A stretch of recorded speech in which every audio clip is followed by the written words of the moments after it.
Florida going on the road to take on Utah.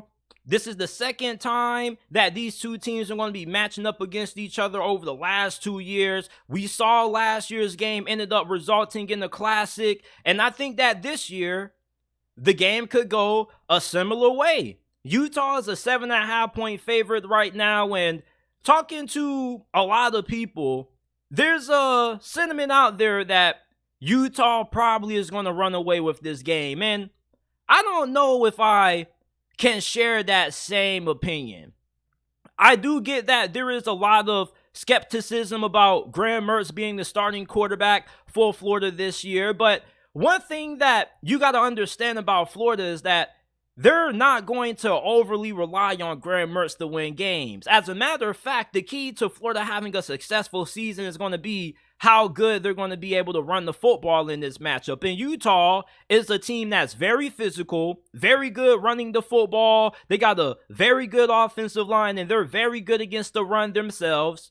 And they also have a really good defensive line. And for Florida, your offensive line is a little bit of a question. Not a huge concern, but you do have a couple of guys that you're going to have to replace. I think you did a very good job at filling the holes that you had on the offensive line via the transfer portal. You got some guys who are going to be able to step up for you.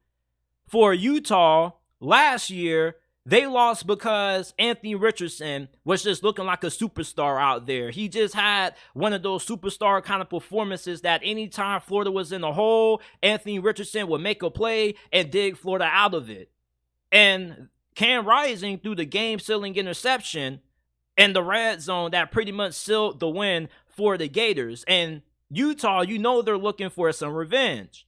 And I want to see how Utah's home crowd is going to affect Florida, because last year, Florida's home crowd was a big impact or had a big factor in how last year's matchup went. I mean, Utah had a pretty difficult time getting the play calls in. There were a couple of pre-snap penalties. So I wonder if the Utah crowd is going to have the same effect on Florida, the same way Florida's home crowd had on the Utes last year. Now, you look at how talented both of the running back positions are for Florida and Utah. Florida has one of the best running back duos, not just in the SEC, but in the whole entire country, with Trevor Etienne, the younger brother of Travis Etienne, and Montrell Johnson. Trevor Etienne was one of the best true freshman running backs in college football last year. You look at Montrell Johnson, he followed Billy Napier from Louisiana.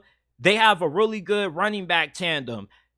Utah, they got a three-headed attack at running back. You got Jaquindon Jackson, Michael Bernard, and Jalen Glover, who I'm really excited to see play this year. So both of these teams have really good stables of running backs. And they're going to be really good when it comes to having a good time running the football this season. But who's going to have the better run defense? Now, Utah, you probably have a little bit more confidence that they're going to perform better against the run this year compared to Florida, because their defensive line is a little bit more proven. And plus, Florida's going to have a new defensive coordinator in Austin Armstrong. But Florida's defensive line is really good. Not only do they have a lot of talent, but they have a lot of depth at that position. They probably are 7 to 8 deep on their defensive line. That's probably their strongest, deepest part of their defense. And they're going to be able to rotate in a lot of guys, keep guys fresh. And I think that Florida matches up very well against Utah against the run this year. I do know that Florida's run defense was 95th in America last year, but that's last year. Florida has a new defensive coordinator. Austin Armstrong is one of the youngest defensive coordinators in the Power 5 for a reason. His defense at Southern Miss was absolutely outstanding. And bringing this to Florida, the problem with Florida is that they didn't lack talent on defense. They just didn't have the proper head coach who's been able to get the most out of this defense. And it was the same problem when they had Dan Mullen as their head coach previously, with Todd Grantham serving as their defensive coordinator. So Austin Armstrong should be able to get Florida's defense playing at a way higher level. And if this defense ends up improving and we see that improvement on the defensive side of the football from Austin Armstrong in this game, it's going to keep this thing close and it's going to keep it tight.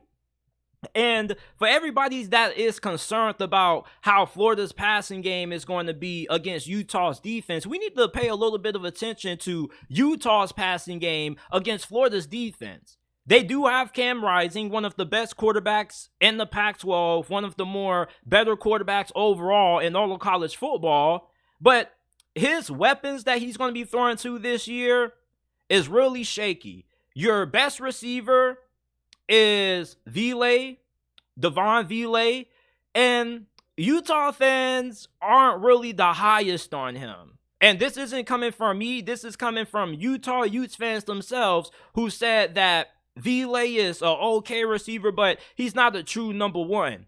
Now, you do have Brent Keithy coming back fully healthy, and he was one of the better tight ends in all of college football. And if you remember Dalton Kincaid, you probably should remember Brent Keithy, because he was just as good as what Dalton Kincaid was. It's just that Dalton Kincaid was a more traditional tight end. He had the more prototypical size that you expect from somebody playing that position. Meanwhile, Brent Keithy, he's more of a slot receiver playing the tight end position.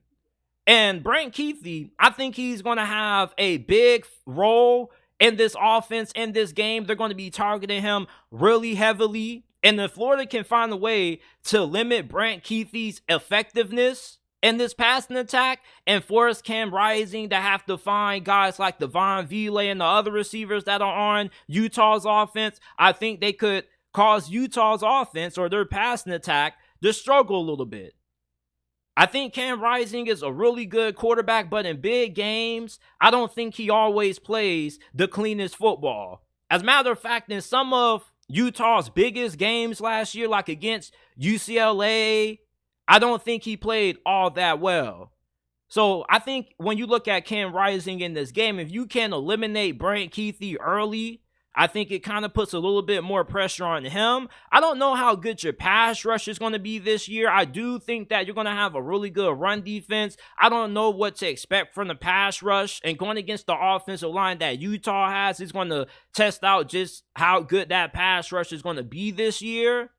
Now, for Florida offensively, let's say Utah, worst case scenario, is able to slow down the run game of Florida. And let's say this becomes a game where Graham Mertz has to win it for Florida through the air. Well, you do have Pretty Ricky. You got Marcus Burke. I don't think that Florida's lacking in talent at wide receiver, or when it comes to their group of pass catchers. I just think that you have a lot of unproven guys. But going against Utah secondary, statistically, Utah had a very good defense.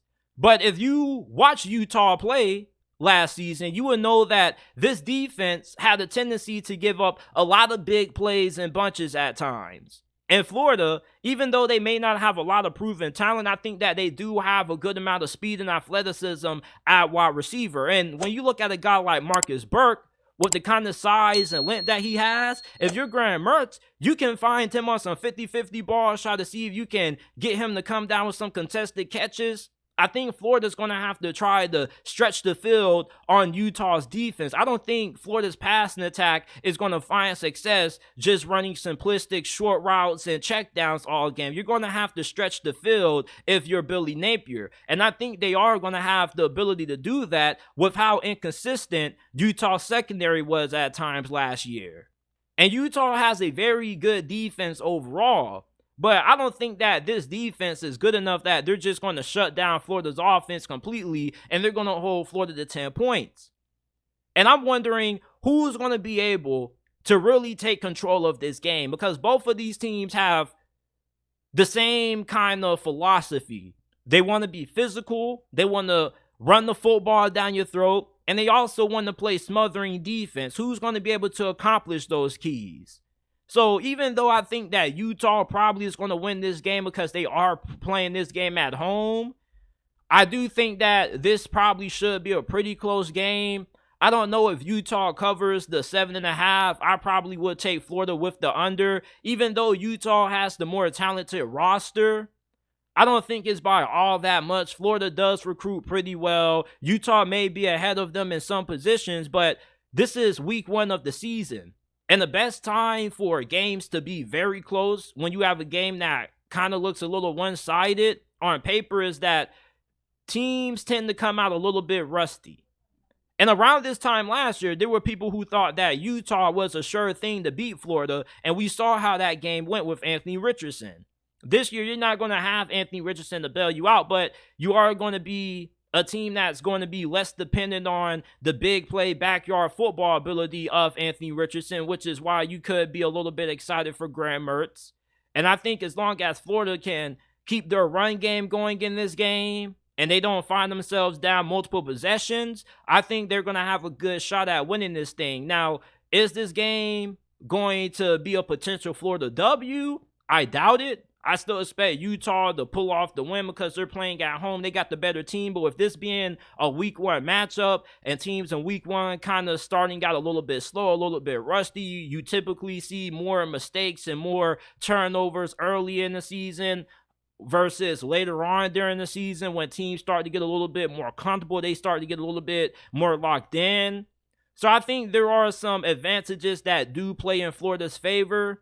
I don't think they're going to get dog walked in this game, and I'm looking forward to seeing how Graham Mertz looks making his Florida Gators debut because, you know, he wasn't really a good quarterback when he was playing for Wisconsin, and maybe him changing schools could be what he needs to jumpstart his career. We saw what happened with Bo Nix, Michael Penix. They weren't good with their previous programs, and then they transferred to two schools in the Pac-12, and now they're Heisman favorites this